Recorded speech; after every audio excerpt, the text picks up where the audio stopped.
And good morning. It is Sunday morning. It's a wet Sunday morning, but I think it's going to dry out. Of course, soon enough, we'll be listening to the radio from Mexico when the Patriots play later today. But live from the studio, not from Mexico, is Jojo Forts. Good morning, Jojo. Thanks for coming in, spending some time with us. Good morning, Chris. And thank you for having me here, even though you made me get out of church a little earlier, so I had to say my penance much quicker. Well, Joe, I'm sorry, but hopefully God will forgive me for this. Is among the least things that I've done. Getting you out of church early. I think I blew the whole thing off today. Joe, you're asking for a recount in the Ward 4 race. Tell us why you're doing it, and tell us why it's important. Well, again, this is a check and balance of the system. I know it's changed from the paper ballot to the electronic ballot. I think, and again, I don't want to send out the wrong message. I think that Mr. DeBritto did the best that he can do, becoming the new commissioner of the Election Commission. And you can see that the ward is split in half. As I asked people to support me in my candidacy, there are people who came to me and they wanted also a recount. So by me asking them, again, it's a network working back and forth, and they asked me to have a recount, and that's one of the provisions that the law allows. And so we're going to do that. Whether it changes one vote or whatever, it's a check and balance to the system, and it's provided because of the number of votes that it came in. And it was what, 48? Yes. 48 votes. Yes. Very close. Very, very close. In what was the biggest, I think, biggest election of the season. I mean, the man's race ultimately wasn't close. It was a little close. But really, you guys were, what, 3 votes? Yes, in the primary. In the primary, when there were 3 candidates, and there was just a 3-vote difference. Now, look, there's been some discussion here. I think it's a ridiculous argument that it's going to cost money to do the recount, so maybe you shouldn't be done, or that's the implication, because it's going to cost money. Well, everything costs money in government. I mean, everything costs money. That's just a reality. The only thing I know for free is the elevator ride at City Hall. Right, yeah, exactly. Right, that's the only thing for free. So, Joe, what do you say to the charges that you're basically they're trying to imply that you're wasting money? What do you say to that? Well, again, as I indicated earlier, the people that signed the petition, I had well over the amount of signatures. People who supported me in my candidacy has come to me and asked me this, and I work for the will of the people. And when they ask me to step up to something, that's something that I have to do. If you really want to talk about nuts and bolts, I mean, let's talk about, the candidate, the counselor who missed, and right here is, again, I show you the attendance, either late or missed 50% of the meetings, and that's $20,000. So she missed addressing your concerns and being to work on time. When you say $20,000, what do you mean by that? That's to pay a little over for a city councilor during the course of a year. And so you're saying 50% of the time she's missing these meetings, but she's taking the paycheck. Taking the pay. And also, as she indicated with the pay raise, as you'll see that one of the councilors will be talking about this in his departure from what he shared with me. And also where she didn't, she indicated she was going to give her pay raise to the boys club, and 5 cents hasn't been given. I mean, how do you promise young boys and girls this kind of financial deposit to the organization such as great as the boys club, which get ready to have its steak and hamburger dinner, we can use the money. Right. I mean, you can't speak out of both sides of your mouth, and that's the part of the integrity and the honesty in being in government. See, I'm not bought or sold. So Joe, it was a contentious election. It was. What are some of the reasons you want to come back to the city council? Well, again, I God has given me the ability to want to help people. Being in an agency such as PACE, the various different organizations that I've been involved in, has always been given. I've been in a couple of organizations that had paid, and I did not take 5 cents. Mm-hmm. And there was one that ranged about $550 a week. And it's about giving. And I'm not a rich man, or anything like that. But some people have a talent of being artists, some in the music area, whatever have you. God has given me the ability to reach out and help those push up their bootstraps and work on various issues that confront, us as a nation or as a city. What do you think, Joe, the biggest issue, because look, this recount's going to happen. It's going to go whatever's going to happen is going to happen, right? So, and it's an important issue, and it's good because I think that constituents on both sides would be let down if the thing doesn't have a finality to it, right? And so that's going to happen. But one of the biggest issues facing this city is the opiate crisis. What do you? And I know that's important to you. What are your thoughts on that, and what we can do here in the city or in the greater New Bedford area? Well, again, I've been to one of the best forums that I've seen the city have not too long ago at the Whalen Museum, and again, the absence once again, and addressing that concern. As you know, one of the things that I debated about, which your radio station carried and other news media, that New Bedford City Council supported a manslaughter charge for drug dealers, and the opposition totally was against that, wanted drug dealers to continue to walk the streets. And I feel as though when someone's involved in something heinous like that, giving somebody a drug and a death results, there should be a punishment, a stinger put inside that person for making someone lose their life. And it troubles me. And again, I want to have something in place where we look to help, this illness that is taking place with the opiates. Joe, jobs. It's always one of the big things here in the city. What are your thoughts on the job opportunity for people here in the city? Well, again, you'll have to make the city inviting.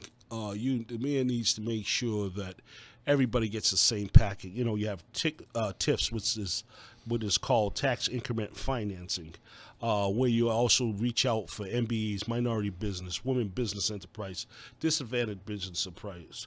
And you'll help to, as you see Boston, one of the things that it does, and again, you don't want to hurt the taxpayers, you want to have relief for the taxpayers, and you need to make sure that you encourage business to come do business with the city of New Bedford, because the council doesn't create jobs. You have to make the city inviting, with a school system, with a public access of recreation, so on and so forth, with the police, the fire.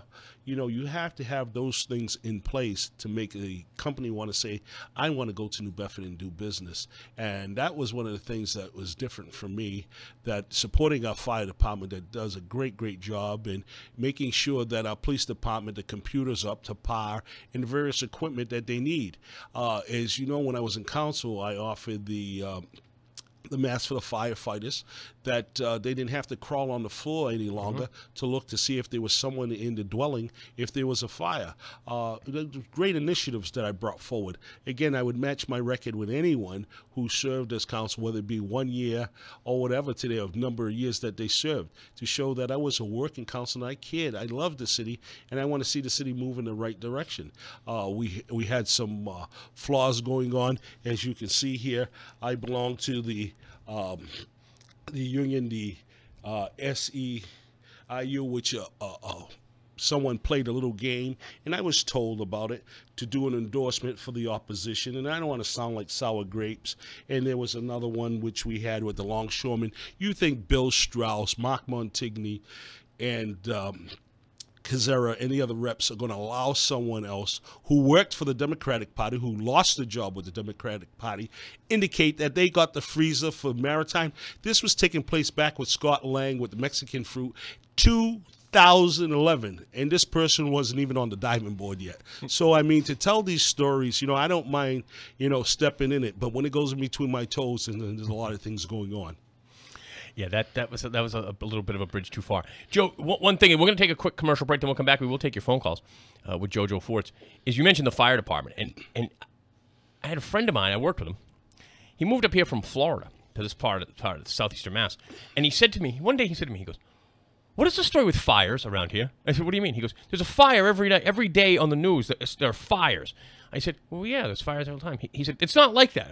I said, "Well, down in Florida, you don't have triple deckers. You didn't have factory cities. You don't have 3 deckers built around factories." He goes, "Yeah, but it's a New Bedford, Fall River, Pawtucket." I go, "Yeah, they're old mill cities." He said, "You got old wooden structures. Firefighters have a seriously dangerous job in the city of New Bedford." So it's very important. That was a great initiative on your part. I'm Chris McCarthy. We have Jojo Forts here in the studio. If you'd like to join us, you can at 508 996-0500. We'll take a quick break. We'll be back.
Well, it looks like the rain has stopped out there. The rain has stopped, at least for now. Boy, it's really raining a lot. Geez, and if you'd like to join us, you can at 508-996-0500. We're talking with JoJo Forts about the city of New Bedford generally, and specifically his election and his ask for a recount here. Now, when will that happen, Joe? Well, it was stated to me by the Commissioner Brittle sometime after this Thanksgiving week, he'll sit down and put together the calendar schedule on having the recount. Yeah, and that'll be, do they hand count the ballots? Yes, they hand count the ballots. You have the opportunity as you look at the ballots to make sure the mark is indicated just to that person's name, right, and it doesn't go, almost into somebody else's. So there's different challenges and different things that take place in a recount. So then, the city will have their people counting, and you'll have your people, and your opponent will have her people watching it. Watching, right. And does it usually take take a day or two to do it? It takes a couple hours. A couple hours. So you're looking at a few thousand votes, and so you go over them, and you have spotters that watch how the box was marked. Okay, so it won't be hanging chads like we had down in Florida, right? No, a lot different. We've come a long way. We've come a long way. We connect the arrow, right? Do you connect the arrow in New Bedford? You feel the spot. The spot, yeah. Oh, it's a spot, right? Yeah. In Fairhaven, because I've never voted in New Bedford. I've never been a voter of New Bedford. We connect the arrow. I think that's how we do it in Fairhaven. That's or a line or something. Yeah. Maybe we do bubble in a. And then you have the opportunity of writing in. Oh, writing in too as well. Yeah. So it's going to be interesting because, as I was reminded, it's a 48 vote difference, but every time one vote goes the other way, so it could be as little as 25 votes. Correct. Each one that flips. Right? Right? Well, look, I appreciate you doing it because I have been on campaigns where my guy lost very narrow and didn't ask for a recount. And I was upset about it because I thought if your supporters work hard for you. If it's a close election, you owe it to your supporters to ask for a recount. That's my feeling. And that's my feel. I mean, at first I was quite hesitant. And again, the supporters and people, again, I had a great team, Richie Gomes, his son Isaiah, his wife, Linda, and Kelly, and a lot of other people who stepped up to the plate, supported all ends of the campaign, and they've come to me and they asked me to do this. And again, I work for the will of the people, by the people. Yeah, no, it's important. It's because once the votes have been cast, it's no longer about the candidate. It's about the people who cast their vote. Correct. Really. And I hope people understand that. We'll go to the phones. Okay. Good morning. You're live on the radio. How are you?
Right.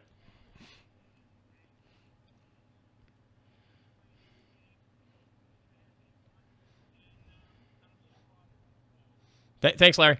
Larry and I had some spirited meetings. Larry's a Freetown guy when I was on the Board of Selectmen out there. We had some spirited meetings, but Larry's right. This guy, John Olivera, has been elected to represent a frustrated part of the electorate. You ever slam any doors, Joe? Yes. I mean, I had someone try to hold the door, and I told him it wasn't going to happen. You had one or two choices. So those things do happen again. Hopefully, we can work through this, and we get the gentleman where he's supposed to be. Yeah. I think if you want to join us, we have JoJo Forts here in the studio. Actually, we have to take another quick break, and then we'll be right back.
Hey, you see what again?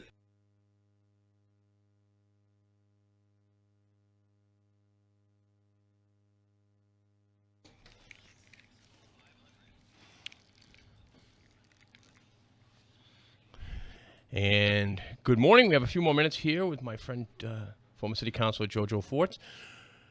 So, Joe, what's your final mission here? Assuming you get back on the City Council, what's the first thing you're going to do? Well, again, if that's to happen, again, the will of the people, addressing the concerns that we talk about, that we still see lingering from 4 years ago, that will linger 2 years from now. And I'm sure you'll see it, out of sight, they figure out of mind, and that's the difference that what you would have with myself, caring about the people, addressing their needs. And when you hear some of the things about the elderly, and they did this for the elderly, and they did this for the foreclosures, these were people were sold, bags that were empty. There was no turkeys in the bag. That's what they got for Thanksgiving. No turkeys in the bag. Hey, Joe, just in the remaining couple of seconds we have here, Jack Splain told a nice story about you on the radio here last week. I don't know if you had a chance to hear him. Well, you're in Mass, so you're in church, so you didn't hear him. How you walked him to his car one night. He thought he was in sort of a rougher part of the city, and you said, "Hey, you're not going to walk out there all by yourself. I'll walk out with you." Well, it's about caring about people, and that's important. Again, no matter what side of the aisle they're on. Even if they're a reporter, right? Right, Joe? and I always know Standard Times will never support me because I was the guy who went after Standard Times when the employees were parking for free, where you and I would be paying for in the garage. I'm the guy who went after the newspaper vending machines and a number of things where some of my colleagues were afraid because they had the ink barrel. So that's the difference. I speak up. I'm not bought or sold. All right. Hey, Joe, thanks so much for joining us. Thank Guys, you, Chris. Stick around for the next hour. We'll have Tim White's going to give us a call. We're going to update us on what's going on with the New England Mafia. We'll have Hugh Dunn in a little while going to give us a call about his new thing with taxis. But stick around for the local and the national news. Thanks, Joe. Thank you, Chris. God bless.